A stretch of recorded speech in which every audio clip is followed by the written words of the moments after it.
Hello everyone, this is Piyush Chauve and this video is mainly focused for the fresher student, right? जो अभी just prepare करना है, जिन्होंने start करा, right? और वो लोग बहुत ज़्यादा मैनिपुलेट होते हैं, आई मीन, और फैसिनेट होते हैं टॉपर्स के इंटरव्यूज से, राइट? वो लोग जब इंटरव्यूज देखते हैं टॉपर्स के मल्टीपल चैनल्स में, it's not about any specific toppers, right? जो जनरल बात है, और ये ऐसा भी नहीं है कि पत्थर की लकीर आप बोल दोगे नहीं भैया उनने सही बोला था। देखो, एक्सेप्शंस आर एवरीवेयर, राइट?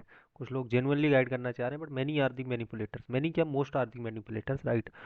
वो कहीं ना कहीं फेम के चक्कर में, या प्रमोशन के चक्कर में, या बुक्स प्रमोशन के चक्कर में, या एनीथिंग प्रमोशन के चक्कर में, पैसों के चक्कर में दे आर कहीं ना कहीं मैनिपुलेट कर रहे स्टूडेंट्स को। And that is not only the manipulation, they are wasting very precious time of students, right? Just because कि वो एक बहुत इररेलेवेंट एडवाइस दे रहे हैं, और वो कहीं भी बेनिफिट नहीं है, राइट? बहुत से स्टूडेंट्स के लिए तो नहीं है, जनरल कुछ लोगों के हो सकता है बेनिफिट हो, तो उस चीज़ पे बात करेंगे आज, right? Are they really saying the truth, और ये they are manipulating you, right? तो नाउ स्टार्ट करते हैं। तो देखो यार, मैं क्यों कह रहा हूँ कि मैनिपुलेशन है, और क्यों कह रहा हूँ कि वो चीज़ें नहीं बेनिफिट करेंगी, राइट? आप मोस्ट ऑफ दी टॉपर्स के इंटरव्यू देखना या पॉडकास्ट देखना, जो भी वो बात करते हैं, राइट? वो मेनली फोकस उनका रहता है क्रेडिट डिस्ट्रीब्यूशन पे, राइट? कि मैं कितने जल्दी क्रेडिट दे दूँ इस बंदे को, राइट? चाहे उसने कभी ना पढ़ा, और ये आप देखना majority of the times, right? ये कोई ऐसा नहीं है कि मैं एक बार की बात कर रहा हूँ। मेजॉरिटी ऑफ द टाइम्स ये हमेशा एक स्पेसिफिक, जिस टीचर के पॉडकास्ट में जाएंगे या जिस भी बंदे की जगह जाएंगे, वहाँ पे एक स्पेसिफिक का ही नाम लेंगे, राइट? जैसे फॉर एग्जांपल मैथ्स में किसी भी रैंडम किसी भी टीचर का नाम लेंगे, जिसके इधर भी जाएंगे उसी का नाम लेंगे, राइट? उसके अलावा किसी का नहीं लेंगे, वेदर उन्होंने पढ़ा हो कोई स्पेसिफिक चैप्टर उससे या ना पढ़ा हो, वो कभी उसका नाम नहीं लेंगे, राइट? क्यों? क्योंकि they are getting paid for it, right? This is the reality, right? Most of the times वो उनको पैसे या कुछ इंसेंटिवाइज्ड उनको किया जाता है ना कुछ दिया जाता है। So that's why they are just taking name, भले वो चीज़ उसकी बेस्ट हो या ना बेस्ट हो। कई तो मैंने ऐसे टॉपर्स को देखा, वो रीजनिंग के टीचर्स को रिकमेंड करते हैं कि भाई रीजनिंग इनसे पढ़ो, मेंस रीजनिंग इनसे पढ़ो, प्री रीजनिंग इनसे पढ़ो। Reasoning is just a waste of time. अगर आप रीजनिंग क्लासेस के थ्रू कर रहे हो किसी टीचर से, just just a waste of time, but they recommend, वो लोग करते हैं रिकमेंड, ठीक है? तो this is totally bullshit, right? आप इस पे बिल्कुल चक्कर में मत पड़ना कि कोई भी टीचर का को अगर कोई टॉपर कम से कम रिकमेंड कर रहा है कि मैंने इससे पूरा मैंने पढ़ा, ये पढ़ा वो पढ़ा, जस्ट अ बुलशिट, राइट? आप किसी भी टीचर से, अगर आपने, ये तब मैं बोलूँ जो आपने किसी टीचर का, एक्स टीचर का लेट से बेस्ट ले रखा है, और उसने वाई टीचर का नाम ले लिया, राइट? तो अब आपको प्रॉब्लम हो गई कि यार मैं उस बंदे से नहीं पढ़ रहा हूँ। तो क्या मेरा क्लियर होगा, ये बुलशिट, आप किसी भी टीचर से पढ़ रहे हो, सब कोई सेम ही पढ़ा रहा है, राइट? 5% सबका कंटेंट सेम ही है, राइट? ये आप मेरी बात मान के लो, 95% या इससे ज़्यादा ही सबका कंटेंट सेम है, सब वही PYQ चेप रहे हैं, राइट? तो उसमें कोई बहुत तीर चीज़ नहीं है, सबके वही कॉन्सेप्ट्स हैं, बट बताते फिरते हैं सबके नहीं, हमारा कॉन्सेप्ट नया है, मैंने नया बनाया, कुछ किसी ने नहीं नया बनाया, सब कोई वही एक लाल किताब, उसी से सब उठा उठा पढ़ा रहे हैं, राइट? तो वही सेम चीज़ है कि 95% कंटेंट सेम है, बट वो इस टीचर ने पढ़ाया तो मेरा क्लियर हुआ, ये सब just bullshit, just a paid promotion, right?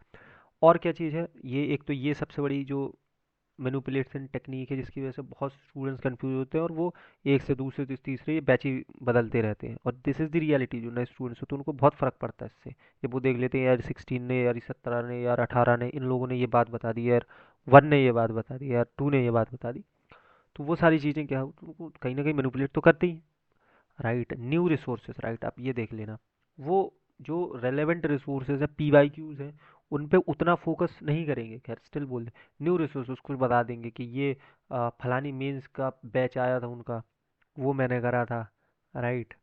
या ये PDF आई थी, है ना, वो मैंने करी थी, या ये नई बुक आई थी किसी टीचर की, वो मैंने करी थी, जिसके भी पॉडकास्ट में होंगे उसका वो मटेरियल बता देंगे कि ये करा था मैंने, प्री के टाइम मैंने ये करा था, मेंस के टाइम मैंने ये करा था, राइट?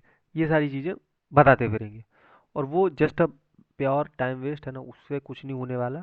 ये मैं बोल दे रहा हूँ, मेंस का तो सबसे बड़ा ये स्कैम है, मेंस के टाइम पे बैच की नीड ही नहीं होती है, right? This is reality. Mains में आप जितना घिसोगे पेन से, that is the only way to get selected, right? आप कुछ भी बोलते रहो कि मेंस में बैच है, PDF है, कुछ नहीं होता। हाँ, मटेरियल इज अ पॉइंट कि हाँ आपको बेस्ट मटेरियल मिल जाए, but video lectures is just a waste of time. तो न्यू रिसोर्सेज पे बहुत ज़्यादा वो, न्यू इन द रिसोर्सेज, भाई न्यू रिसोर्सेज भी पता ना पड़ता, जब कोई टीचर तुमको प्रमोशन के पैसे दे रहा है, तो तुमको उसका भी बेनिफिट कराना पड़ेगा। लेट्स से उसने अभी न्यू बुक निकाली, अब तुम उसको पॉडकास्ट में अगर 3 साल पुरानी 4 साल पुरानी बुक्स बताते फिरोगे कि यही जो उसके पास पहले से है, बंदे के पास प्रिपेयर कर रहा है जो बुक्स, उसको वही बुक बता दोगे तो वो क्यों खरीदेगा ये बुक? तो ये बुक भी तो बेचनी है ना मार्केट में, तो कैसे बिकेगी? ऐसे ही तो बिकेगी। जो टॉपर्स उनको बोल दो कि यार हमने ये किताब लगाई, चाहे वो किताब भले 2 महीने पहले लॉन्च हुई हो और उसका जो मेंस का एग्जाम है वो 4 महीने पहले हो गया हो, स्टिल इतना तो कौन सोचता है, इतना बैकग्राउंड में कौन रिसर्च कर रहा है, राइट? तो ये सारी चीज़ें हैं कि भाई उनको किताबें तो भी बेचनी है, मॉक टेस्ट भी बेचने हैं, अपने नए नए मॉक टेस्ट आ रहे हैं वो भी बेचने हैं, राइट? तो ये बहुत ज़्यादा एक बड़ा रीज़न है। रीज़न क्या है? This is also the manipulation technique. इसकी वजह से मैं बोल रहा हूँ कि मैंने ना, थर्ड पॉइंट जिसका मैं बात कर रहा हूँ कि लेस इंपॉर्टेंस वो देते हैं सेल्फ प्रैक्टिस पे। आप कभी भी देख लेना किसी भी टॉपर के, they are mainly recommending you to the classes, right? कि आप ये क्लासेस देख लो, आप प्री की क्लासेस देख लो, आप मेंस की क्लासेस देख लो, आप प्रैक्टिस ले लो, आप प्रैक्टिस बैच ले लो, फलाना ले लो, ढकाना ले लो, सब कुछ ले लो, बट टीचर का ही ले लो, है ना? उसका या खुद से कुछ मत कर लेना। खुद से कभी भी मॉक टेस्ट मत लगा लेना, खुद से कभी मॉक टेस्ट का एनालिसिस मत कर लेना, खुद से कभी भी पेन मत रगड़ लेना। क्या करना है? टीचर्स के बैच लेने, प्रैक्टिस बैच लेने, मीन्स बैच लेना, प्रीलिम्स बैच लेना, और एक आधा कोई स्टेज हो तो उस वाले का भी बैच ले लेना। खुद से मत करना, ठीक? सेल्फ प्रैक्टिस तो कभी नहीं करना है, तो आपका क्लियर होगा, है ना? ये एक चीज़ है। प्रमोशन करेंगे वीडियो लेक्चर से, this is the same thing, है ना? वही सेल्फ प्रैक्टिस का नहीं करेंगे, वीडियो लेक्चर्स का प्रमोशन करेंगे। आप फलाना देख लेना, कैलेंडर की ये वीडियो देख लेना, आप रीजनिंग की टीचर की, आप सलॉक्स की ये वीडियो देख लेना, फलाने की वीडियो, ऐसे इतने रद्दी रद्दी टॉपिक्स आपको बताएंगे जिनकी कोई नीड भी नहीं है ना? आपको इवन तो मिरर एंड इमेजेस की भी आपको बता देंगे कि मैंने नॉन वर्बल की वो वीडियो देखी थी। भाई नॉन वर्बल कोई सब्जेक्ट टॉपिक है क्या वीडियो देखना? तो ऐसे भी बताएंगे, तो वो वीडियोस देखते रहना, सेल्फ प्रैक्टिस का भी मत करना। अनरियल एक्सपेक्टेशन सेट कर देंगे कि मेरे तो प्री में कभी 160 आई ही नहीं, मैं तो हमेशा 130-40 ही लाता था उसके पहले, फिर मैंने ये बैच करा, मैंने ये करा और फिर मेरे 170 आ गए। ड्रास्टिक चेंज बता देंगे। ऐसा नहीं होता भाई, स्मूथली होता। आपको रगड़ना पड़ता है। आपको इस स्टेज में भी आओगे, उस स्टेज में आप बहुत ज़्यादा रगड़ोगे, राइट? आप स्टेज में आओगे, स्टेज में आप बहुत ज़्यादा रगड़ोगे, है ना? आप फंसे रहोगे 130 से 140 वाली स्टेज में। यहाँ पे आपको मॉक टेस्ट देने पड़ेंगे, प्रैक्टिस करनी पड़ेगी, वो अलग बात है, मैं किसी और वीडियो में बात करूँगा। अभी मैं यही केवल हिपोक्रेसी की बात करूँ। तो अनरियल एक्सपेक्टेशन सेट कर देंगे कि आप बस ये कर लो। इन टीचर्स के पास आया मैं, प्री में मेरे 100, लेट से एक 50 कट ऑफ थी, मेरे 151 भी थे, बस एक नंबर ज़्यादा था। फिर मैं आया मेंस बैच में और फिर मैंने मेंस में ऑल इंडिया रैंक एक ले आया। तो ऐसे बुलसेट मिलेंगे उनके एक्सपेक्टेशंस जो ऐसे अनरियल सेट कर देंगे ना। उसके बाद फिर मैंने 18-18 घंटे पढ़ा। This is just a pure bullshit. क्या है ये, बताओ? Is it possible? तो ये जो अनरियल एक्सपेक्टेशंस है, ये फिर जो सेट होती हैं, that definitely gives the hope for the students जो जस्ट बारीक से क्लियर करें। ऐसा नहीं मैं बोल रहा हूँ कि जिसने प्रीलिम्स बहुत बारीक से क्लियर करा वो मीन्स नहीं कर पाएगा। They, if they put their core hard work, then definitely anything can happens. But mainly hope देना कि 151 वाला भी होप पा जाए तो वो तुरंत बैच पे आ जाए, राइट? 150 कट ऑफ है लेट से, है ना? तो वो भी वो पे आ जाए 170 वाला, जहाँ पे 170 80 80 पिछले साल के मेंस रिपीटर्स उसको फाइट करना, बट नहीं, वो बैच में आ गया। 3-3 4-4 घंटे केवल एक सब्जेक्ट की क्लासेस ले रहा, और उसको ये होप है कि नहीं, उसका ऑल इंडिया रैंक 1 आ गई थी इसी नंबर पे, तो मेरी भी आ जाएगी। ये फॉल्स होप कहाँ से जनरेट होंगी? यही अनरियल एक्सपेक्टेशन से ही तो जनरेट होंगी। और क्यों करनी है जनरेट? क्योंकि मैक्सिमम लोगों को बैच दिलवाना है। बैच हमेशा कब आएगा?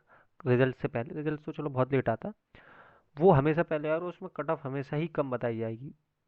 वो ये भी बता दी जाएगा कि भाई हम लोग 100% सही नहीं बोले, तो फिर बोल ही क्यों रहे हो जब 100% सही नहीं बोले? तो ये सब अनरियल एक्सपेक्टेशंस का एक बहुत बड़ा इम्पैक्ट। और ये अनरियल एक्सपेक्टेशंस जब कोई सिलेक्टेड बंदा बोलेगा तो वो फिर एक्सपेक्टेशंस नहीं होती, वो रियलिटी बन जाती है कि नहीं ये होगा ही होगा, है ना? तो वो है। और सबसे जो, चलो ये तो उतना बड़ा पॉइंट नहीं है, बट ये क्योंकि बुक्स प्रमोशन करते हैं ठीक है, बट बुक्स कोई गलत चीज़ नहीं है। आप अगर बुक्स से पढ़ रहे हो, that is also the best way to study, right? But the point is कि यूजलेस बुक्स का प्रमोशन करना, right? Useless P Y Qs आज के टाइम में मार्केट में भंडार पड़ा। उसी पी वाई क्यू बुक्स को कलेक्ट करके अपडेटेड और ये फलाना ढिकाना करके बुक्स बनाते रहेंगे डेली, हर दूसरे तीसरे दिन बुक्स मार्केट में निकालते रहेंगे, और उनका प्रमोशन करने के लिए इस तरीके से पेड पॉडकास्ट करते रहेंगे, राइट? पेड इंटरव्यूज करते रहेंगे। तो वो गलत है ना। आपके पास जब, अगर लेट से आपने कोई भी एक पीवाईक्यू की किताब ले ली है मैथ्स की, तो आपको अब नीड नहीं है कोई और किताब लेने की जीवन में, कम से कम तैयारी के दौरान। आप उसके बाद मॉक टेस्ट लगाओ, that is the ultimate the solution, और उसी में आपको अपडेटेड और पीवाईक्यू रिलेटेड और जो भी फलाना ढगाने सब शब्द बोले जाते हैं मैनिपुलेशन के, वो सब कुछ मिल जाएगा उसमें, right. You don't need to buy any book other than this. अगर आपने एक खरीद लिए बस, उसके बाद फालतू चक्कर मत पड़ो कि ये अपडेटेड है, ये अपडेटेड। चार एक परीक्षा होगी तो उसके चार सवाल डाल दिए उठा के आंसर की से, तो वो अपडेट हो गया। कुछ अपडेट नहीं होता, सब कुछ जो अपडेट होता है वो वैसे ही मिल जाता है उसमें, ठीक है ना। The most important thing what should we do, है ना, व्हाट वी शुड डू। तो you just need to one thing, don't watch any podcast और interview, don't watch any interview और podcast, whatever that thing called. कभी मत देखो ये, right. अगर तुम्हें कुछ लग रहा है, जेनुअनली लग रहा है कि यार ये बंदा मेरे को गाइड करता, उसको देख लेना, देखना हो। Otherwise most of the things तो हैं वो सब व्यूज़ के चक्कर में, मैनिपुलेशंस के चक्कर में, पैसे के चक्कर में, पेड पीआर के चक्कर में सब कुछ रन किया जा रहा है। That is just a totally waste of time if you are smart students. अगर आपको फिर वही इमोशंस में बहना और सब में बहना, तो देखते रहो भाई, ये तुम ही लोगों के लिए तो बन रहा content, right. So that's all for today, this is future signing.